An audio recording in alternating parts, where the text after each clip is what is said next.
தமிழில் தான் வீடியோ வரும். ஒருவேளை ஆங்கிலத்தில் டப் செய்த ஆடியோவாக வந்தால் செட்டிங்ஸை மாற்றிக்கொள்ளவும். முதலில் இந்து நண்பர்கள் ஆதாரம் இல்லாமல் பேசுகின்ற சிலவற்றை பற்றிய கருத்துக்களை கூறிவிட்டு அதற்கு பின்பாக வீடியோக்குள்ளாக செல்லலாம். இந்துக்கள் 33 கோடி தேவர்களை தெய்வமாக வழிபட்டு வருகின்றனர்.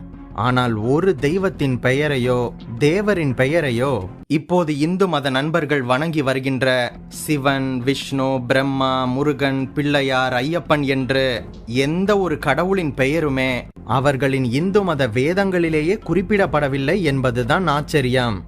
ஆழமாக சிந்திக்க வேண்டியதும் கூட. இந்து மதத்தில் மிக முக்கியமான 4 வேதங்களாகிய ரிக்வேதம், யஜுர்வேதம், சாமவேதம் மற்றும் அதர்வன வேதங்களில் இவை எவற்றிலுமே சிவன் என்கின்ற பெயரே இல்லை என்பது இந்துக்களுக்கே தெரியவில்லை. அதுபோக இந்த 4 வேதங்கள், உபநிடதங்கள், பிரம்மசூத்திரம், பகவத்கீதை, சைவம், வைணவம் மற்றும் அவர்களின் மத இலக்கியங்களும் இந்து மதம் என்கின்ற பெயரையே குறிப்பிடவில்லை.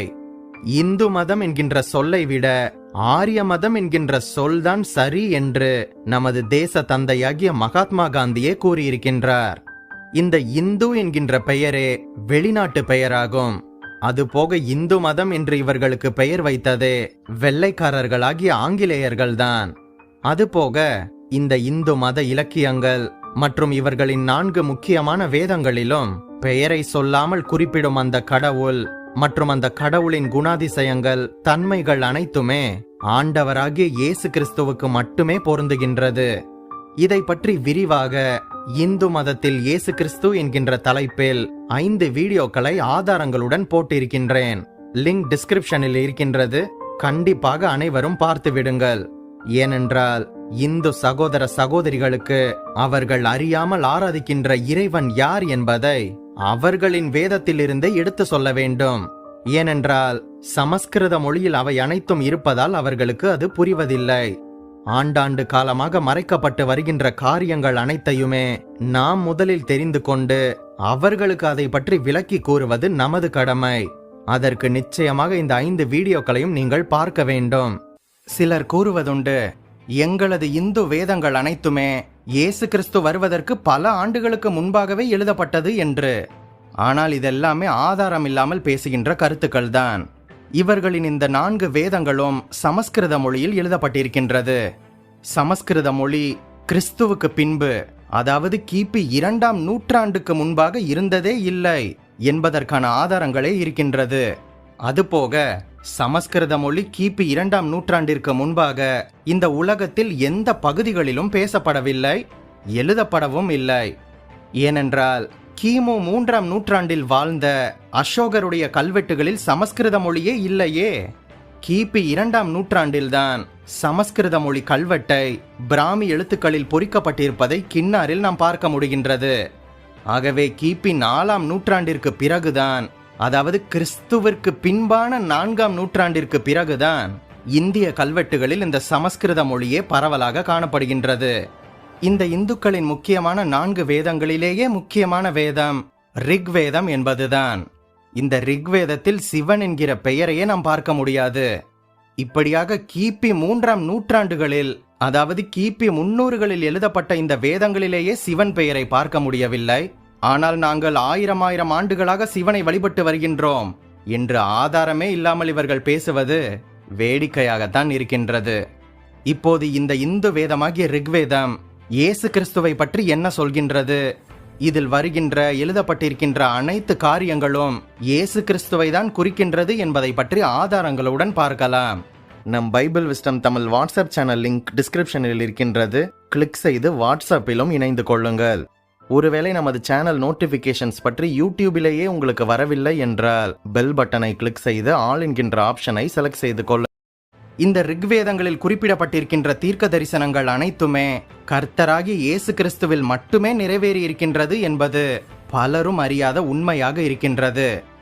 ஆகவே இந்த சமஸ்கிருத சொற்கள் அனைத்தையுமே தமிழில் முதலில் மொழிபெயர்த்துவிட்டு அதற்கு பிறகு இது எப்படி இயேசுவை குறிக்கின்றது, நமது பைபிளில் எழுதப்பட்டிருக்கின்ற வார்த்தைகளை இவர்கள் படித்துவிட்டுதான் இந்த ரிக்வேத கதைகளையே எழுதியிருக்கின்றனர் என்பது பற்றியும் நீங்களே அறிந்து கொள்வீர்கள்.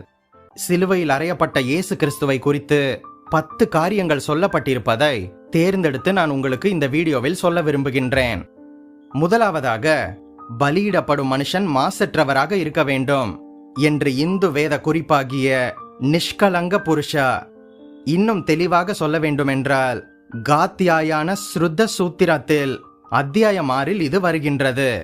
நமது பைபிளில் 1 யோவான் 3:5 இயேசு கிறிஸ்து நம்முடைய பாவங்களை சுமந்து தீர்க்க வெளிப்பட்டார் என்று அறிவீர்கள். அவரிடத்தில் பாவமில்லை என்று வருகின்றது.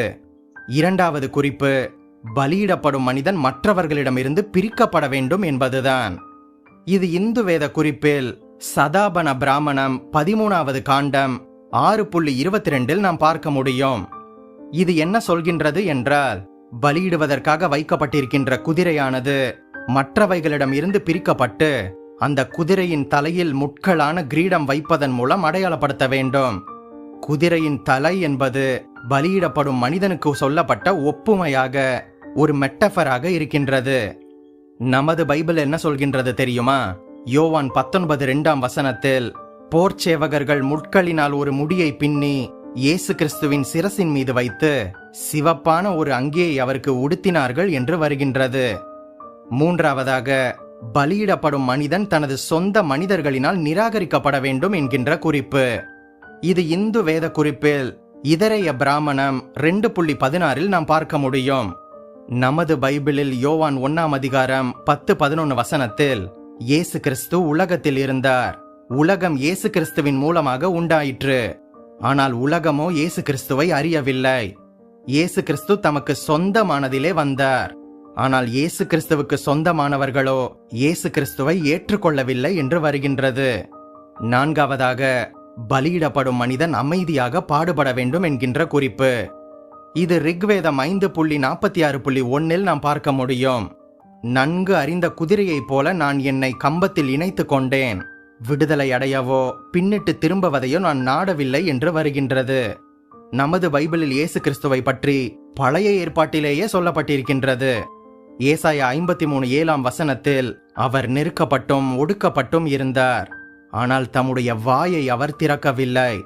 அடிக்கப்படும்படி கொண்டு போகப்படுகின்ற ஒரு ஆட்டுக்குட்டியை போலவும், தன்னை மயிர் கத்திரிக்கிறவனுக்கு முன்பாக சத்தமிடாதிருக்கின்ற ஆட்டை போலவும் அவர் தம்முடைய வாயை திறவாதிருந்தார் என்ற குறிப்பு வருகின்றது.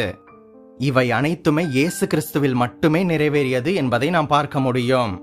ஐந்தாவதாக, பலியிடப்படும் மனிதன் பலிக்கம்பத்தில் கட்டப்பட வேண்டும் என்பதுதான். இது இந்து வேத குறிப்பில் சதபத பிராமணம் 3:7.3.1 நாம் பார்க்க முடியும்.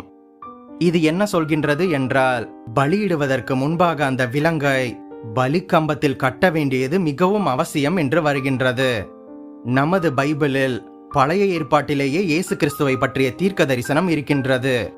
சங்கீதம் 118:27 கர்த்தர் நம்மை பிரகாசிப்பிக்கிற தேவனாக இருக்கின்றார். பண்டிகை பலியை கொண்டு போய் பலிபீடத்தின் கொம்புகளில் கயிறுகளினால் கட்டுங்கள் என்று வருகின்றது. இதை பற்றி புதிய ஏற்பாட்டில் அப்போஸ்தலர் 5:30 நீங்கள் மரத்திலே தூக்கி கொலை செய்த இயேசுவை நம்முடைய பிதாக்களின் தேவன் எழுப்பினார் என்று வருகின்றது. அப்போஸ்தலர் 10:39 யூதருடைய தேசத்திலும் எருசலேமிலும் இயேசு கிறிஸ்து செய்தவைகள் எல்லாவற்றிற்கும் நாங்கள் சாட்சிகளாக இருக்கின்றோம். இயேசு கிறிஸ்துவை மரத்திலே தூக்கி கொலை செய்தார்கள் என்று சொல்லப்பட்டிருக்கின்றது. ஆறாவதாக, பலியிடப்படும் மனிதன் இரத்தம் சிந்த வேண்டும் என்கின்ற குறிப்பு. இந்த குறிப்பு இந்து வேதத்தில் புருஹத் ஆராணிய உபனிஷத்தில் வருகின்றது. 3.9.28.2 நாம் இதை பார்க்க முடியும். இது என்ன சொல்கின்றது என்றால், வெட்டப்பட்ட மரத்திலிருந்து சாறு வெளியேறுவது போல வெட்டப்பட்ட புருஷனிடமிருந்து இரத்தம் வெளியேறுகின்றது என்கின்ற குறிப்பு சொல்லப்பட்டுள்ளது. இது இயேசு கிறிஸ்துவை தான் குறிக்கின்றது. இதை பற்றி நமது பைபிளில் யோவான் 19:34 ஆகிலும் போர்ச்சேவகரில் ஒருவன் ஈட்டினாலே இயேசு கிறிஸ்துவினுடைய விலாவிலே குத்தினான். உடனே இரத்தமும் தண்ணீரும் புறப்பட்டு வந்தது என்பதை பார்க்கின்றோம். ஏழாவதாக, பலியில் எலும்புகள் உடைக்கப்படக்கூடாது என்கின்ற குறிப்பு இந்து வேதத்தில் இதரைய பிராமணம் 2.6 நாம் பார்க்க முடியும். அதாவது மிருகத்தை பலியிடுபவர்கள் விலங்கின் 26 விலா எலும்புகளையும் உடைக்காமல் பிரிக்க வேண்டும் என்று வருகின்றது. இதை பற்றி நமது பைபிளில் யோவான் 19:32-33 அந்தபடி போர்ச்சேவகர்கள் வந்து இயேசுவுடனே கூட சிலுவையில் அறையப்பட்ட முந்தினவனுடைய கால் எலும்புகளையும் மற்றவனுடைய கால் எலும்புகளையும் முறித்தனர். அவர்கள் இயேசுவினிடத்தில் வந்து இயேசு மரித்திருக்கின்றதை கண்டு இயேசுவினுடைய கால் எலும்புகளை அவர்கள் முறிக்கவில்லை என்று சொல்லப்பட்டிருக்கின்றது. 8வதாக பலியிடப்பட்ட மனிதன் திரும்ப உயிர் பெற வேண்டும் என்கின்ற குறிப்பு. இது இந்து வேதத்தில் புருஹத் ஆரண்ய உபனிஷத்தில் பலியிடப்பட்ட புருஷன் தானாகவே உயிரோடு வருகின்றார் என்று சொல்லப்பட்டிருக்கின்றது. இதையெல்லாம் ரிக்வேதங்கள் எல்லாம் சொல்லுவதற்கு முன்பாகவே இயேசு செய்து முடித்து விட்டார். அதை பற்றி நமது பைபிளில் மார்க் 16:6 அவன் அவர்களை நோக்கி, பயப்படாதிருங்கள், சிலுவையில் அறையப்பட்ட நசரேயனாகிய இயேசு கிறிஸ்துவை தேடுகின்றீர்கள். அவர் உயிர்த்தெழுந்தார், அவர் இங்கு இல்லை, இதோ அவரை வைத்த இடம் இருக்கின்றது பாருங்கள் என்று சொல்வதை பார்க்கின்றோம். 9வதாக பலியிடப்பட்ட மனிதனின் மாம்சமானது அவருடைய பரிசுத்தர்களினால் உண்ணப்பட வேண்டும் என்கின்ற குறிப்பு. இதை பற்றி இந்து வேத குறிப்பில் சத்பத பிராமணம் 5.1.1.1.2 பலியானது புனிதர்களின் உணவாக வேண்டும் என்பதினால் புருஷன் தம்மை அவர்களிடம் தியாகமாக ஒப்படைக்க வேண்டும் என்று வருகின்றது. நமது பைபிளில் யோவான் 6:57 ஜீவனுள்ள பிதா என்னை அனுப்பினது போலவும் நான் பிதாவினால் பிழைத்திருக்கின்றது போலவும் என்னை புசிக்கின்றவனும் என்னாலே பிழைப்பான் என்று இயேசு கிறிஸ்து கூறியிருப்பதை பார்க்கின்றோம். கடைசியாக 10வதாக அனைவருக்காகவும் பலியிடப்பட்ட மனிதன் என்கின்ற குறிப்பு. இது இந்து வேதத்தில் புருஷ சுக்தாவில் பார்க்க முடியும். நமது பைபிளில் கொலோசையர் 1:20 சொல்கின்றது, இயேசு கிறிஸ்து சிலுவையில் சிந்தின இரத்தத்தினாலே சமாதானத்தை உண்டாக்கி பூலோகத்தில் உள்ளவைகள் பரலோகத்தில் உள்ளவைகள் யாவையும் இயேசு கிறிஸ்து மூலமாக தமக்கு ஒப்புரவாக்கி கொள்ளவும் இயேசு கிறிஸ்துவுக்கு பிரியமாயிற்று என்று பார்க்கின்றோம்.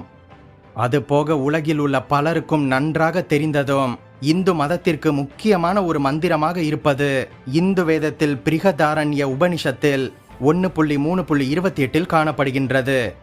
இந்த மந்திரம் யாகம் தொடங்குவதற்கு முன்பாக உச்சரிக்கப்படுகின்றதினால் மிகவும் முக்கியமானதாக கருதப்படுகின்றது. கடவுள் மனுக்குலத்திற்கு இரட்சிப்பை அளிப்பதற்காக தியாகம் செய்ததை குறிக்கும் வண்ணத்தில் மனிதன் செய்யும் சடங்காக இந்த யாகம் பலி நெருப்பு இருக்கின்றது. இந்த மந்திரம் என்ன தெரியுமா?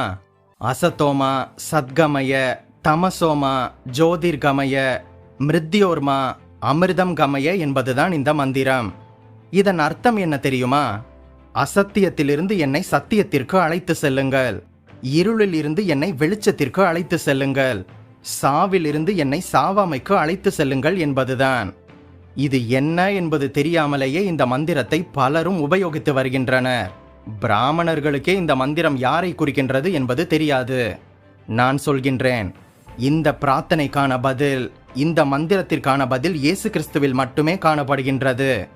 ஏனென்றால் இயேசு கிறிஸ்து என்கின்ற ஒரு நபர் மட்டுமே கடவுளாகி அவர் மனிதனாக அவதாரம் எடுத்து வந்து தன்னையே மக்களுக்காக ஜீவ பலியாக ஒப்பு கொடுத்து நானே வழியும் சத்தியமும் ஜீவனுமாக இருக்கின்றேன் என்று இயேசு கூறியதை யோவான் 14:6 பார்க்க முடியும்.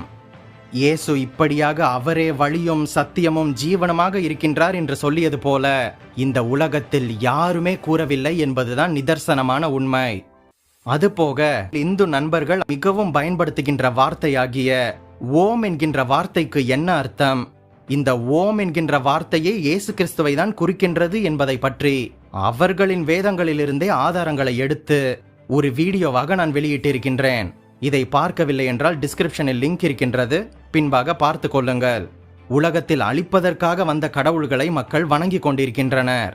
ஆனால் நமது கடவுளாகிய இயேசு கிறிஸ்து மட்டுமே நமக்காக மனிதனாக பிறந்து வந்து நம்மை மீட்பதற்காக வந்தார். நமக்காக தனது கடைசி சொட்டு இரத்தத்தை கொடுத்து நமது பாவங்களை கழுவி நம்மை மன்னித்து மீண்டும் அவர் உயிரோடு எழுந்து இன்று பரலோகத்தில் நமக்காக வேண்டிக் கொண்டிருக்கின்றார். மீண்டும் ஒரு நாள் அவர் வரப்போகின்றார். இயேசுவின் 2ஆம் வருகையின் போது மக்கள் அனைவரும் அவரை பார்ப்பார்கள். அந்த மெய்யான உண்மையான கடவுள் இயேசு கிறிஸ்துதான் என்பதை இந்த உலகமே அறிந்து கொள்ளும் என்பதில் எந்த சந்தேகமும் இல்லை. ரோமர் 10:13-14-15 கூறுகின்றது, இயேசுவை குறித்து கேள்விப்படாதவர்கள் எப்படி விசுவாசிப்பார்கள்? பிரசங்கிக்கின்றவர்கள் இல்லாவிட்டால் எப்படி கேள்விப்படுவார்கள்? விசுவாசியாதவர்கள் எப்படி இயேசுவை தொழுது கொள்வார்கள்? கர்த்தருடைய நாமத்தை தொழுது கொள்கின்றவன் ரட்சிக்கப்படுவான் என்று வருகின்றது. இந்த வசனங்களின்படி பக்தியில் மிகுந்த வைராக்கியமுள்ள இந்து சகோதர சகோதரிகளிடம் அவர்கள் அறியாமல் ஆராதிக்கிற இறைவன் யார் என்பதை அவர்களின் வேதங்களில் இருந்தே எடுத்து அவர்களுக்கு அன்போடு அமைதியாக ஆதாரங்களோடு எடுத்து கூறுவது நமது கடமை. அவர்களின் மனதில் மனமாற்றத்தை ஏற்படுத்துவது 1 கொரிந்தியர் 3:6 வசனத்தின்படி அது தேவனுடைய வேலை. இதற்கு நீங்கள் இந்த காரியங்களை எல்லாம் முதலில் அறிந்து கொள்ள வேண்டும். அப்போதுதான் நீங்கள் மற்றவர்களுக்கு இதை குறித்து கூற முடியும். அனைவருக்கும் இயேசு கிறிஸ்துவை பற்றி எடுத்து கூறுங்கள். நீங்கள் ஆசீர்வதிக்கப்பட்டவர்கள். நம் பைபிள் விஸ்டம் தமிழ் சேனலுக்கு உங்களால் முடிந்த உதவியை செய்யுங்கள். இந்த வீடியோவையும் நமது சேனலையும் கிறிஸ்தவ நண்பர்களுக்கும் மற்ற மத நண்பர்களுக்கும் அனுப்பி வையுங்கள். மேலும் பல வேதாகம தகவல்களையும் சத்தியத்தையும் அறிய நம் சேனல் பிளேலிஸ்ட் பக்கத்திற்கு சென்று மற்ற வீடியோக்களையும் பாருங்கள். மறுபடியுமாக சொல்கின்றேன், நீங்கள் ஆசீர்வதிக்கப்பட்டவர்கள்.